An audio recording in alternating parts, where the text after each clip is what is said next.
The trying to get right in the transition there. Hello everyone. I love these beats.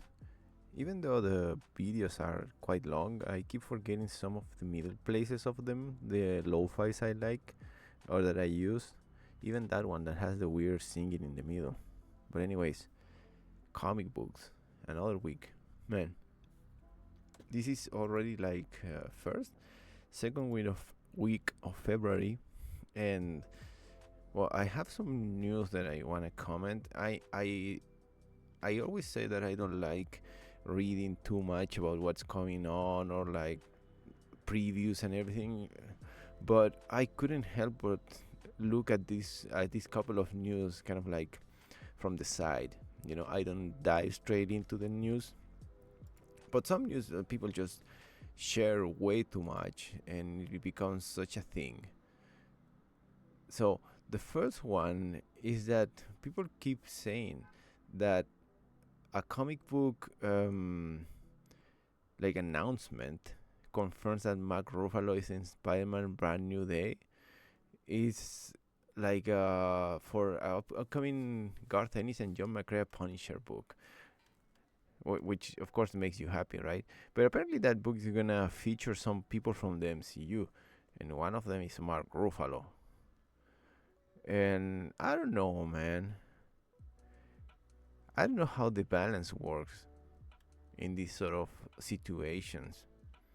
These solicitation things, as far as I know, they are like written in stone. I mean, if they are released by the companies, it's not like they can tease something or say something incorrect. So basically, what I'm trying to say is, if they are announcing it, it's because it happened, right? Or it's gonna happen. And the thing about it is that I don't think it means necessarily that it's gonna happen in the movie. You know what I'm saying? It's like newsworthy, but at the same time, it's like fuck it, man. Like this is not something like a really a thing that is gonna happen per se. I don't know. And honestly, I don't give that much of a shit about the movies, but people have been making such a big deal about Mark Ruffalo since he's so politically charged. It would be ironic for Disney and Marvel to cut him out of it. It would be ironic, but they can still do it. Anyways, I thought it was worth mentioning because everybody seems to love Mark Ruffalo as the Hulk. I think he's fine, but this is another. I'm using this as an excuse to say again how kind of like volatile or like weird it is for this movie thing to permeate to comics. It's like, oh, they're gonna change Mark Ruffalo. It's like, of course they have to change him at some point. It's something that I've been saying forever. These actors, they come and go. They have other things to do. They move on. So people are make such a big deal about, oh, Mark Ruffalo, he can be, dude, he's getting old. At some point, he won't be in a position to do that. He's gonna get bored. But anyways, I thought that was worth mentioning just to shit a little bit on the whole movie comic book dynamic. And the other one that really caught my eye and I saw it like posted everywhere. It seems that for May's solicitations for the X-Men brand in Marvel, the big thing is that they're gonna show uh, sort of like a canonical daughter for Storm. They are really like doing the marketing thing here, you know. Yeah, because like let's announce that Storm's daughter is gonna appear, right? But she is kind of like from the future. So they're doing this dynamic where something is and isn't at the same time. Oh, this is possible. This is like they test characters this way. They test whether they hit it off with people, and then of course they can use any excuse to bring them from the future to the present. We all know how Cable has been fucking around forever, and he technically is from an alternate future, you know? I think we often forget about it. Like, Cable could probably not exist if we were like really strict about it, and we were like, oh yeah, like your future already changed, you shouldn't exist. And well, you know, but the point is, it's okay to introduce daughters of whatever, and of course they already teasing like who is she, and apparently she's got fangs. Kind of, that's kind of like the big deal. So she's got fangs, so people are saying like, oh well, maybe she got it on with Wolverine or like with Blade or like, who knows, man. Yeah, maybe Morbius or whatever. I just hope it's a fun story, and I thought I would mention it because I was talking about the ongoing Storm book and how she's Earth's mightiest mutant and whatever, and where would they go with this story to make it feel more epic. I think her having a daughter is pretty epic, but I don't think in the way that I would want it to. Anyways, there's a bunch of news on X-Men solicitations, and the truth is, I was looking for it because of news of the Moonstar book, the one that I've been looking for a long time, and I think that was a bad idea, but because this is a solicitation for issue 3, and I haven't even read issue 1, but anyways, in the end, I ended up talking about fucking Storm because she's gonna have a daughter that has fangs. You know, sometimes we get excited by the briefest, but like most curious things. You know, anything that piques your attention. Storm's daughter has fangs. That's more than enough in in most situations if you're an X-Men fan. But anyways, let's dive into this week's comic books. So first off, this is an update. I already mentioned this book because they were saying that it was gonna be cancelled. I'm talking about Black Cat, and because they were like, how did they call it? Like the 10 issue curse or something, that Marvel cancels a lot of books after issue 10 if they don't go good. They don't do good. So that's part of it. But I gotta be honest. The thing that piques my attention about this book was the fact that they allow Adam Hughes to put on this cover. If somebody is just listening to you, the handful of people that listen to me, I beg of you to go look Black Cat issue 7 cover. Like, what the fuck? It's like, come on, man. I don't know. It's like sometimes they go so hard into like being correct is not the way, but like they are like, oh, we're not gonna go so hard, and then they put you fucking Black Cat jerking off Venom's tongue, man. And it's even dripping. It's like, come on, man, this is absurd. But anyways,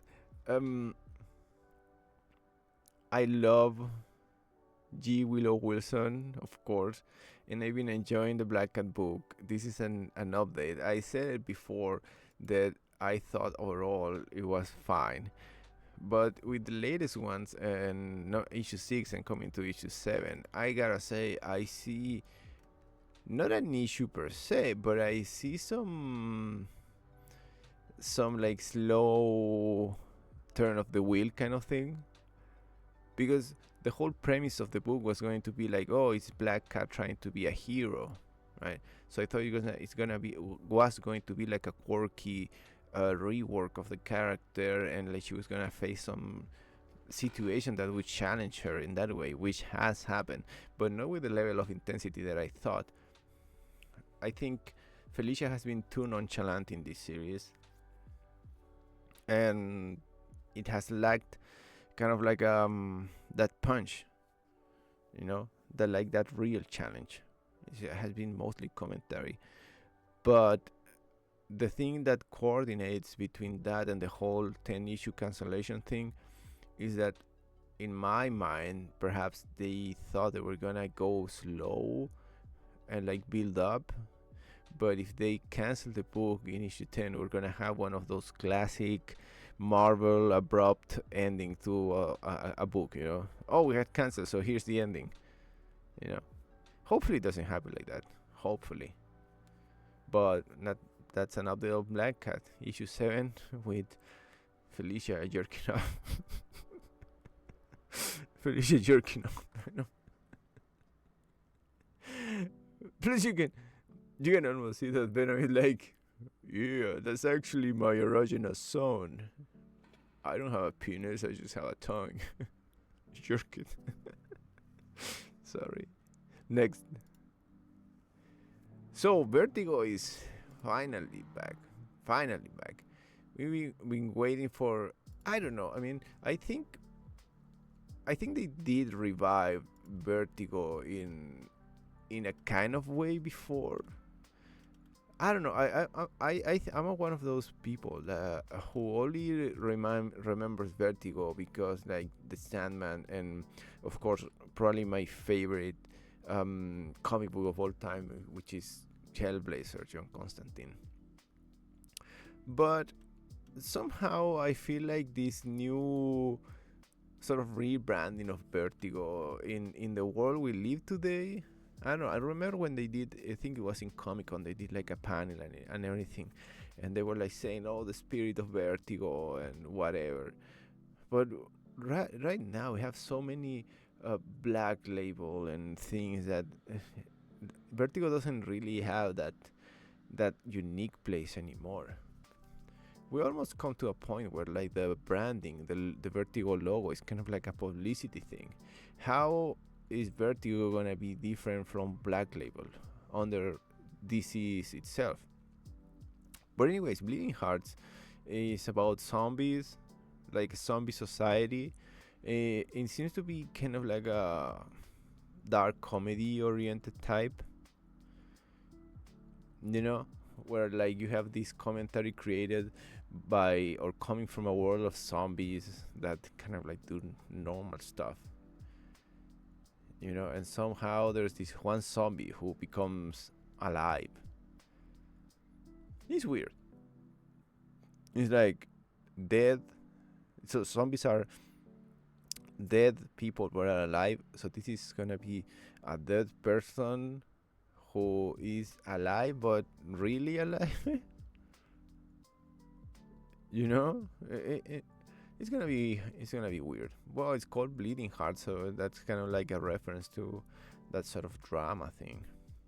I think that I think the thing I think the thing that caught my attention the most is like let's check how the Vertigo brand is gonna rebrand itself. You know, and if they try to bring in Constantine, as I see in front of me, my Constantine little toy, like they have brought Constantine in so many ways in between. I think the last run of Hellblazer was by who was it? But I thought it was really good. There's one story in that run that I loved, the one with the fish woman, trapped in the fish market. That was so good. Oh, I should look it up and see who wrote it. But that whole run, I think it was Cy Spurrier maybe.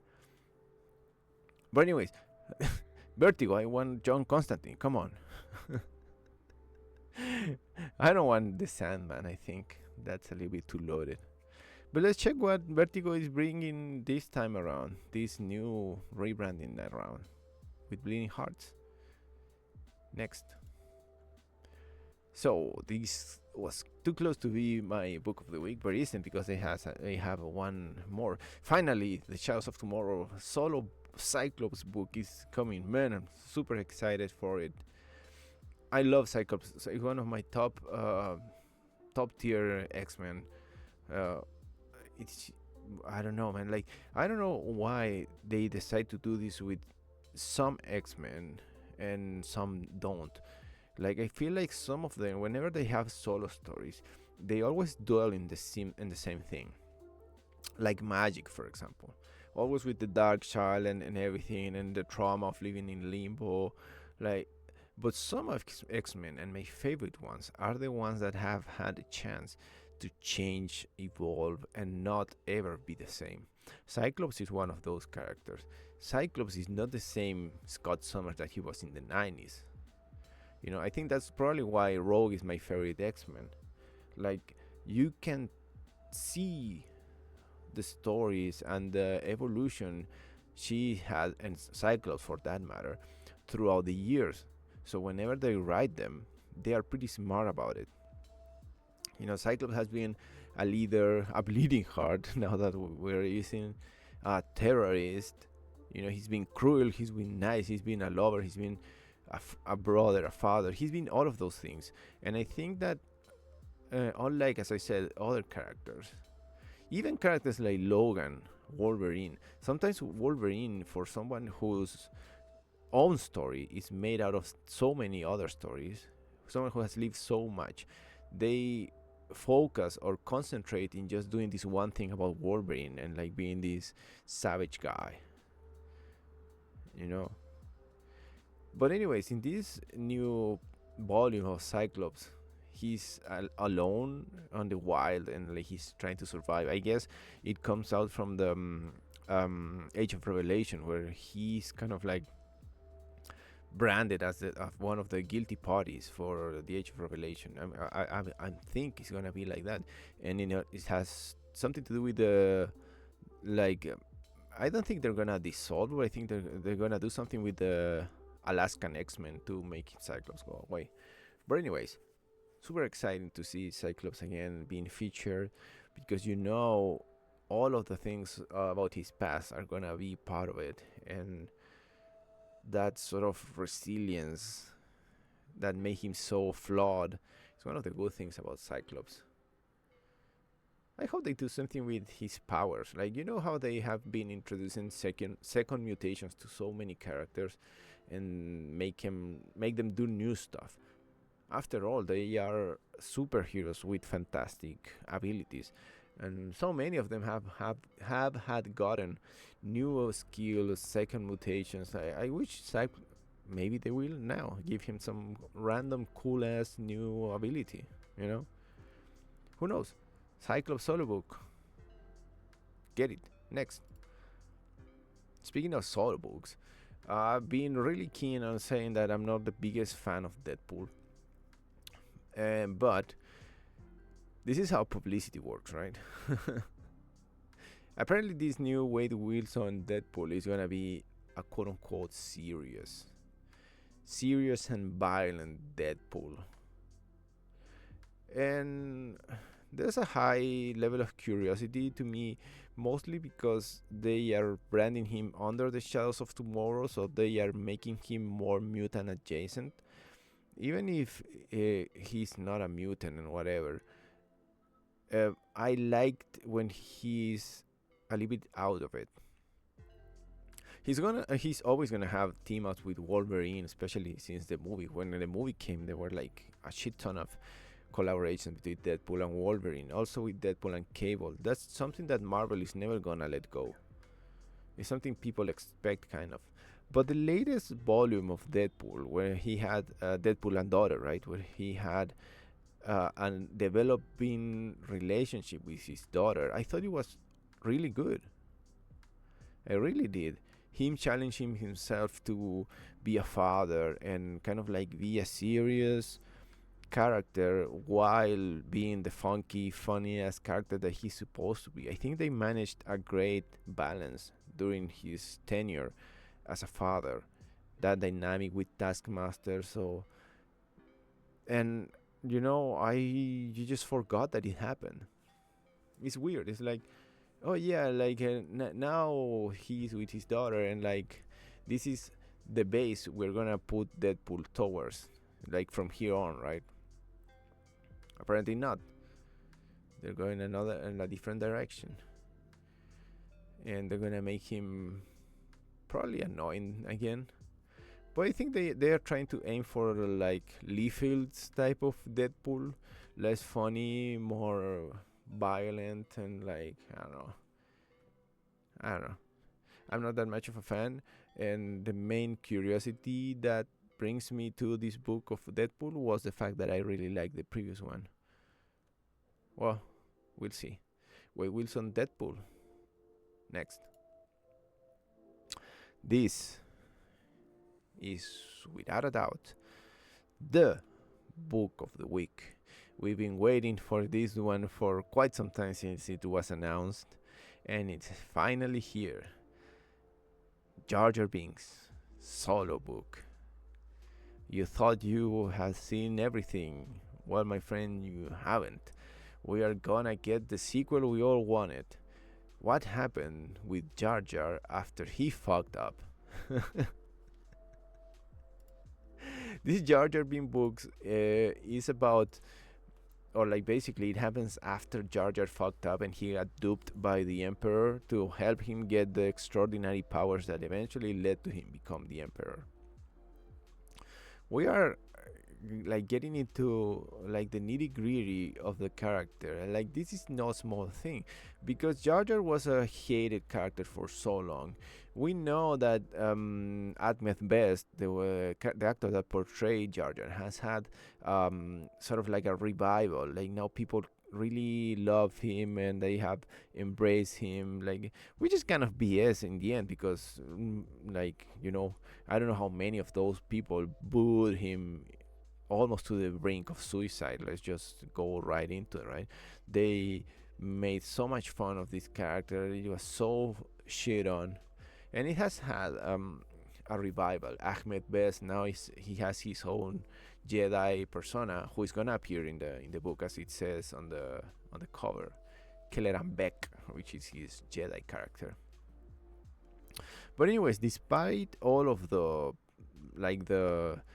industry entertainment sort of BS that is attached to Jar Jar Binks, this story is actually quite interesting because after Jar Jar fucked up and helped the Emperor become the Emperor, we never really heard much about him. Sure, they probably mentioned him in one of the million Star Wars books that they release every day, but like we're talking about, like, what would be for me is like movies, right? Like that is the main one. Movies, series that are now like tiny movies to me. And then we can argue between comic books and books. Which one is more featured? I would say comics because people read more comics than books. And that's just how it is. But anyways, in the main sort of like Star Wars, like I am a big Star Wars fan, but I'm not that big of a fan that I know everything that's going on, right? So in the big spectrum of things, we haven't heard of Jar Jar after this. So this point on the character's life is really, really, really interesting because he was a doofus, right? He was a funky character. How is he gonna deal with, you know, being basically the guy that created the empire somehow, you know? I mean, I don't think he's gonna go that hard. I think he's gonna go that hard. Let's just say it like that. Like it can't go that hard, but it's gonna be fun, man. It's gonna be fun because I think one of the criticizable things about Jar Jar was that he was a unidimensional character. He was a flat character, like a comic relief, and he never was any more than that. Let's see if he becomes something more than that in this comic book. And this is a safe space for him to do so. We were never gonna get a Jar Jar Disney Plus exclusive series.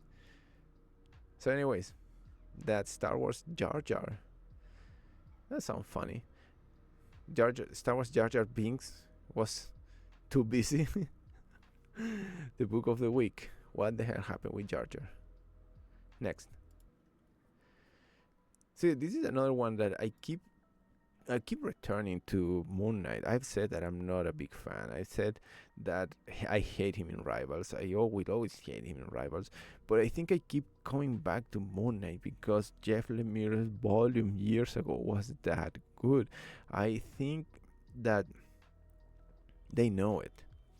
I think that they know it, and with this new Marc Spector Moon Knight issue one, right, by Jed McKay, I think they're gonna tap into that again. The whole what was the name? The night mission or vision, night mission. But the whole sort of street Avengers the Moon Knight had. You know, the last like past what like 2-3 years of Moon Knight, him finding his quote unquote brother, founding this mission, saving people, being this flawed hero that never really went as hard as it should. Because that's the whole deal with Moon Knight. He's a hero, but like he's a fucked up hero. He's close to the Punisher in that sense. They never went that hard with it. So they always teased or like tiptoed in that line between him really being a really violent character. Let's make Moon Knight a really violent character, but let's keep him PG. So they always struggle with that. But in the end, the strongest suit of Moon Knight, what made him so interesting, and what made Jeff Lemire's revival of him so good, was they delve into the fun that it was his psyche, you know. And I don't know. I think by the description of this one that Moon Knight is kidnapped. That's the word I was looking. He's kidnapped. I think it allows for some introspection about the character, which was the fun part of it. Will it be as fun as and fresh as it was during Lemire's run? Because that was a revival, you know. During the past 10 years, we have seen so many character revivals in Marvel, just led by this one book, Hawkeye, Moon Knight. You know, like these are important points in time for Marvel fans. And I don't know, it gives me that vibe. And it's funny how sometimes the characters you care the less, they pick your attention the most. I don't really care for Moon Knight, but I really crave that shit. I really crave another really smart and like, you know, it just is. It's just what it is. That those books are so special. I don't know why. After these characters get a push from this book, they just go back into traditional storytelling. I don't need fucking Moon Knight to be in the Avengers or like, you know, I don't need him being in the big things. These characters are outliers for a reason, and they work better as that for a reason. But anyways, we'll see what happens. Marc Spector Moon Knight. Next. I talked about the Rocketfellers before and how I'm a sucker for family dynamics, and this is more like a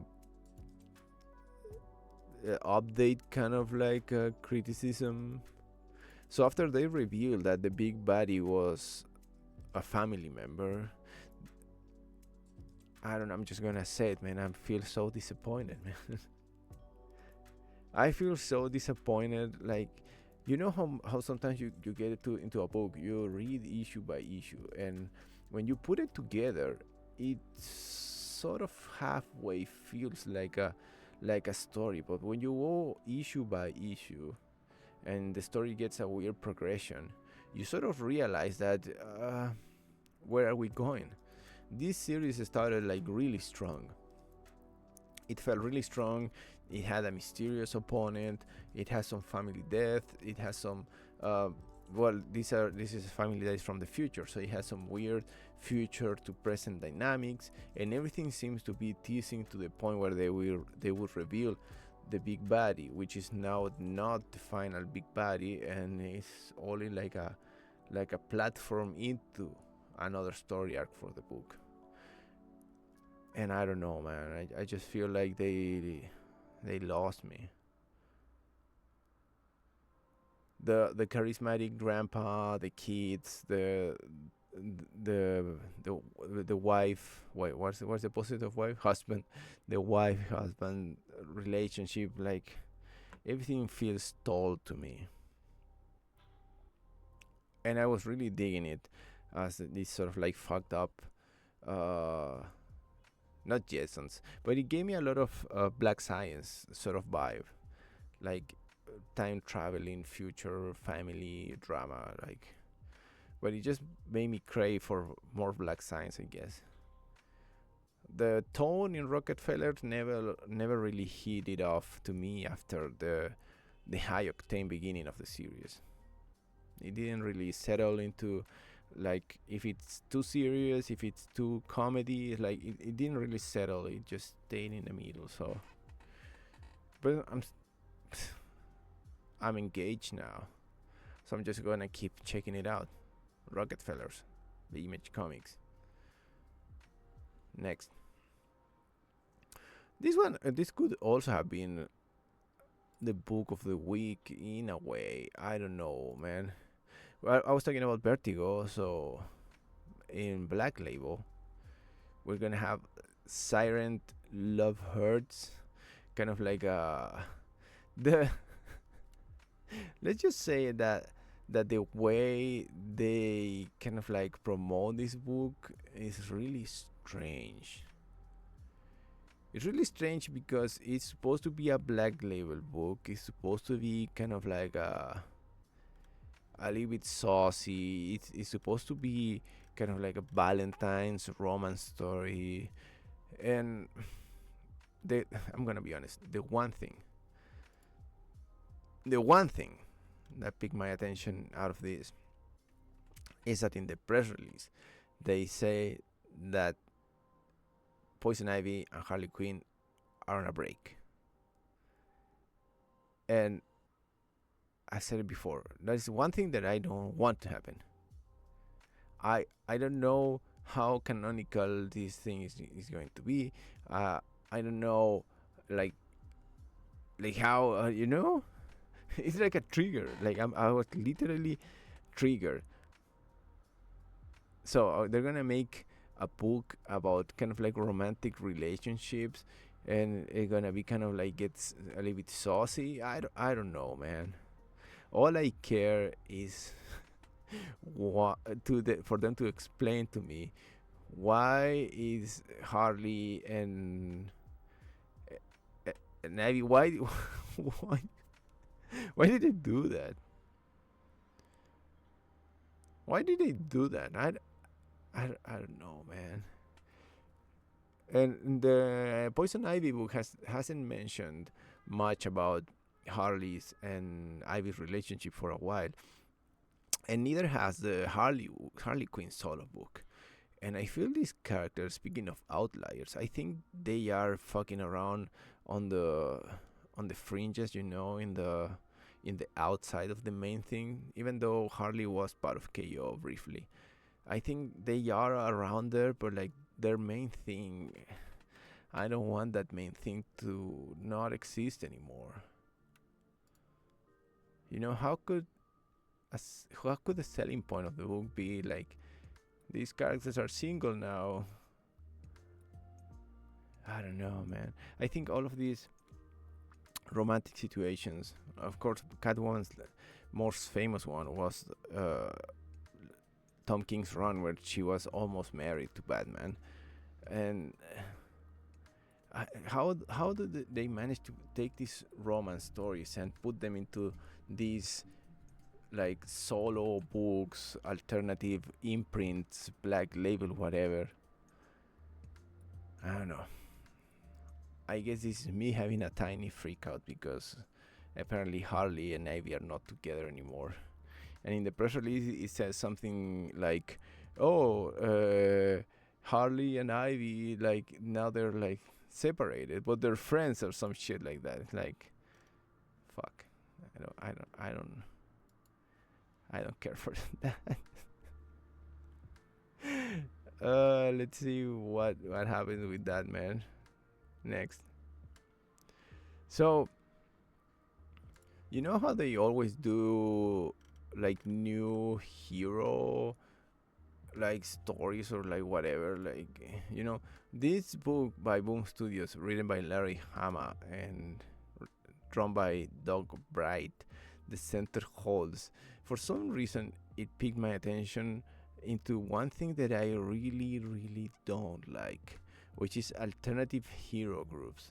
in when they do it for commentary, like in what was the name of that recent book? uh Regular Man, Common Man. I even mentioned it before, but it was about this retired superhero that came back home, and it turned out that at his hometown everything was shit, and he's forced kind of like a be uh an outlier hero. And well, anyways, the thing is, these hero groups, they're obviously commentary on the big Marvel and DC's one. They always are. And for some reason, they always feel so lame to me. So whenever Boom, Dynamite, or whatever, like, even, they have the whole kind of like, how do you call it, like Dynamite? Dynamite Universe, I don't know, but where they have XO Manowar and like Shadow Man, they have the whole hero thing, and they all feel like discount Marvel and DC. I don't want to sound cruel, but that's basically how they always feel. Even if they have their fans and they have like the stupid, that stupid character name they have that's called Ninjak. They have a bunch of heroes, and in the end, they all feel like knockoff Marvel and DC. That is the main thing. So whenever they do these books with alternative hero groups, even for like stuff like The Boys or like big things like that, they always pick my attention, and I'm always gonna check it out. In this case of the Center Holds, is supposed to the big dynamic is supposed that they are superheroes are supposed to be unionized,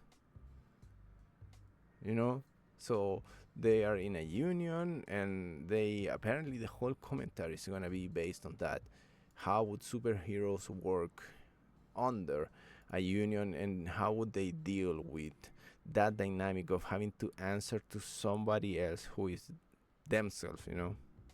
That is something that has been done to hell. You can say that's part of like Powers by Bendis, or like, well, The Boys, all of this meta commentary on heroes. It's never ending.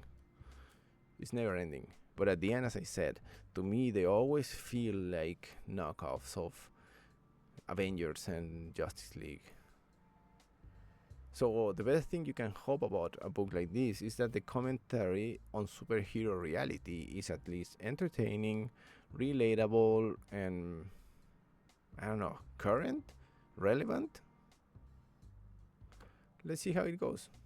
But if they kind of like promote it as a new group of heroes, that's never big in my book. Next, we have a new comic book adaptation by Image Comics about another short story by H.P. Lovecraft, The Thing on the Doorstep. I'm using this also in a what is the in a tangent way. So I'm using this to talk about something else, and basically I wanted to talk about the last days of H.P. Lovecraft, and how finally they sort of talk about his racism, and how many fucked up worldviews he had. In that book, he's kind of like not kind of like walking. He's like in purgatory in a way, but in his mind, sort of like dealing with his legacy. It's a really interesting book and biographical book in that sense, And he gets challenged about his really questionable worldviews, particularly related to racism against black people and stuff. They really didn't do a good job. They really didn't. It's like, hey, it was like this. Hey, like, you're a racist? And he's like, yeah, but I'm kind of like dying, and like, bear with me, man. Like, I'm like crazy here, man. Like, I'm I'm kind of bummed. Like, do you stand by your views on races? Like, well, I don't know. Like, it was so inconclusive. It's like, why are you gonna bring it up to not be, I don't know, more poignant with it, more like, I didn't want them to, like, sacrifice fucking Lovecraft and on the stake and like, you're a racist. No, but like, I was hoping for them to do a more interesting dynamic between who he was, right, and his work, like, and it just wasn't there, man. So now we have another adaptation of one of his stories. Of course, it's part of the Cthulhu mythos, which is the big thing about Lovecraft. The most interesting thing about the Cthulhu mythos. And to me, the most interesting thing about the Cthulhu mythos is that it's a mythos at all, right? So everything that happens, all of these stories, all of these horror, these creatures, these hauntings, all of these happen into under this halo of horror, of a universe of horror, which is kind of like absorbing. So whenever they say this is a story under the Cthulhu mythos, you get immediately transported into Lovecraft's world. And every story has a tinge of horror, of apocalypse, of darkness. So you sort of live into a world that is already made of. When they say like the Marvel universe, the DC universe, they have to have like a million of stories and characters. In Lovecraft is not that much, because the world itself is haunted. So immediately you get transported into it without the necessity of having the lore, of having the many things, like, you don't need all of that shit. As soon as they told you it's about that side of the Cthulhu mythos, you immediately go like, okay, this is gonna be interesting, because you're gonna be transported into it, But anyways, that's the thing on the doorstep by Image Comics. And the last one is a tiny bit commentary / update. I've been following the main Turtles book at IDW. I didn't even notice how Jason Aaron just stepped down, stepped off, like just left, and and as soon as the whole story became about what's his name? Splinter. Sorry. As soon as Splinter came on the scene, they just changed. And now the main Turtles book is not by Jason Aaron anymore. It's by Jin Luen Yang. It's strange. What really felt weird is like, I didn't really feel like the previous story arc really finished. Jason Aaron's run started so much with them being reunited, and the fact that brought them together was the spirit of Splinter. That was kind of like the deal, right? They were like haunted by the spirit of Splinter, which was the thing that would unite the turtles. And none of them knew how to cope with it. None of them knew how to understand what the spirit of Splinter was. And I was really hoping for a really climatic end to that story. The turtles came together, they became public enemy number one, and somewhere around the whole thing, it just ended. It was like, the Foot Clan is behind the authorities in New York, and I was expecting like a big payout, some sort of like fight event. And it's like, no, we're gonna fight the Foot Clan now that they are controlling New York. But suddenly they come and introduce this sort of like avenging spirit that is heavily implied that is Splinter.